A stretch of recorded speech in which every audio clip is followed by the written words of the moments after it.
একের পর এক বদলে যাচ্ছে ইউরোপের চেনা চিত্র। কোথাও সীমান্তে কড়াকড়ি, কোথাও অভিবাসীদের ওপর কঠোর নীতি, আর এবার বিতর্কের কেন্দ্রবিন্দুতে ধর্মীয় পরিচয়। প্রথমে হিজাব, এরপর নিকাব, আর এখন আলোচনায় আজান। একের পর এক সিদ্ধান্তে প্রশ্ন উঠছে, ডেনমার্কে কি ধীরে ধীরে সংকুচিত হয়ে আসছে মুসলিমদের ধর্মীয় পরিসর, নাকি জাতীয় পরিচয় এবং নিরাপত্তার প্রশ্নে নতুন এক নীতির পথে হাঁটছে দেশটি? সেই বিতর্কই এখন ছড়িয়ে পড়েছে আন্তর্জাতিক অঙ্গনে। ডেনমার্কে এবার প্রকাশ্যে আজান নিষিদ্ধ করার পরিকল্পনা নিয়ে নতুন করে তীব্র বিতর্ক শুরু হয়েছে।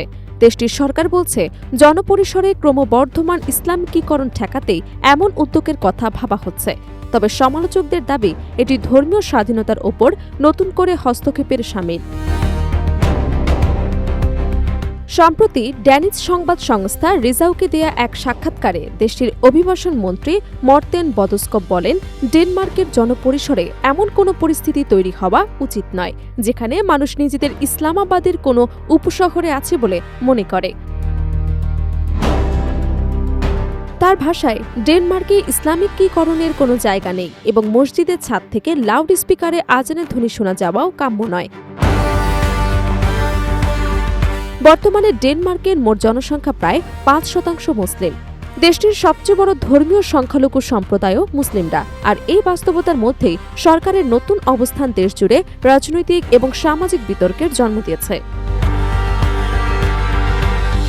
বিশ্লেষকদের মতে, এটি বিচ্ছিন্ন কোনো সিদ্ধান্ত নয়, বরং গত কয়েক বছরে অভিবাসন এবং ধর্মীয় প্রতীক নিয়ে ডেনমার্ক যে কঠোর অবস্থান নিয়েছে, আজান নিষিদ্ধের প্রস্তাব সেই ধারাবাহিকতারই অংশ। চলতি বছরের শুরুতে দেশটির পার্লামেন্ট মুখ ঢেকে রাখা নিকাব এবং বোরকা ব্যবহারের ওপর নিষেধাজ্ঞা কার্যকর করে।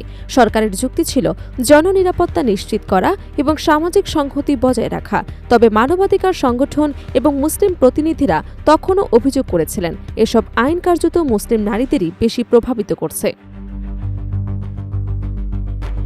এবার সে বিতর্ক আরও এক ধাপ এগিয়ে আজানের প্রশ্নে পৌঁছেছে। সরকারের সমর্থকদের দাবি, জনপরিসরের ধর্মীয় নিরপেক্ষতা বজায় রাখতে এই উদ্যোগ প্রয়োজন। অন্যদিকে সমালোচকদের মতে, একটি নির্দিষ্ট ধর্মীয় অনুশীলনকে লক্ষ্যবস্তু বানানো হলে তা ধর্মীয় স্বাধীনতার মৌলিক নীতির সঙ্গে সাংঘর্ষিক হয়ে উঠতে পারে।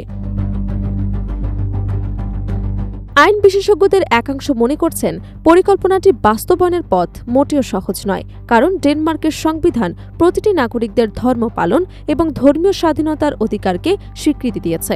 ফলে আজান নিষিদ্ধের মতো কোনো আইন আদালতে চ্যালেঞ্জের মুখে পড়তে পারে। তবে রাজনৈতিক বিশ্লেষকদের মতে, সরকার এই ধরনের পদক্ষেপের মাধ্যমে দেশের অভিবাসন নীতি আরও কঠোর করার বার্তা দিচ্ছে।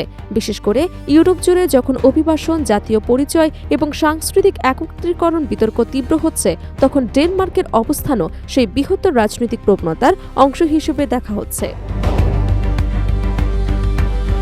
পর্যবেক্ষকদের মতে, সাম্প্রতিক বছরগুলোতে ইউরোপের বিভিন্ন দেশের ডানপন্থী এবং অভিবাসন বিরোধী রাজনীতির প্রভাব উল্লেখযোগ্যভাবে বেড়েছে। এর প্রভাব পড়েছে ধর্মীয় প্রতীক, পোশাক এবং জনপরিসরের ধর্মীয় কর্মকাণ্ড সম্পর্কিত নীতিতেও। ফলে আজান, হিজাব কিংবা নিকাবের মতো বিষয়গুলো এখন শুধু ধর্মীয় নয়, রাজনৈতিক বিতর্কেরও কেন্দ্রে পরিণত হয়েছে। এদিকে মানবাধিকার কর্মীরা সতর্ক করে বলেছেন, নিরাপত্তা এবং সামাজিক সংহতির প্রশ্ন অবশ্যই গুরুত্বপূর্ণ, তবে সেই লক্ষ্য অর্জনের নামে যদি কোনো নির্দিষ্ট ধর্মীয় সম্প্রদায় নিজেদের বৈষম্য স্বীকার বলে মনে করে, তাহলে তা সামাজিক বিভাজন আরও বাড়িয়ে দিতে পারে। অন্যদিকে সরকারের সমর্থকদের যুক্তি, ডেনমার্কের জাতীয় পরিচয়, সামাজিক মূল্যবোধ এবং সাংস্কৃতিক বৈশিষ্ট্য রক্ষায় কঠোর নীতি গ্রহণের বিকল্প নেই। তাই অভিবাসন এবং ধর্মীয় প্রকাশের ক্ষেত্রেও নতুন সীমারেখা টানার প্রয়োজন রয়েছে। সব মিলিয়ে আজান নিষিদ্ধের এই পরিকল্পনা এখন ডেনমার্কের অভ্যন্তরীণ রাজনীতির গণ্ডি ছাড়িয়ে আন্তর্জাতিক অঙ্গনেও ব্যাপক আলোচনার জন্ম দিয়েছে। শেষ পর্যন্ত এটি আইনে পরিণত হবে কিনা তা হয়তো সময় বলে দেবে। তবে একটি বিষয় স্পষ্ট, ইউরোপের ধর্মীয় স্বাধীনতা, জাতীয় পরিচয় এবং অভিবাসন নীতিকে ঘিরে যে বিতর্ক চলছে, ডেনমার্কের এই নতুন উদ্যোগ সেই আলোচনাকে আরও তীব্র করে তুলেছে।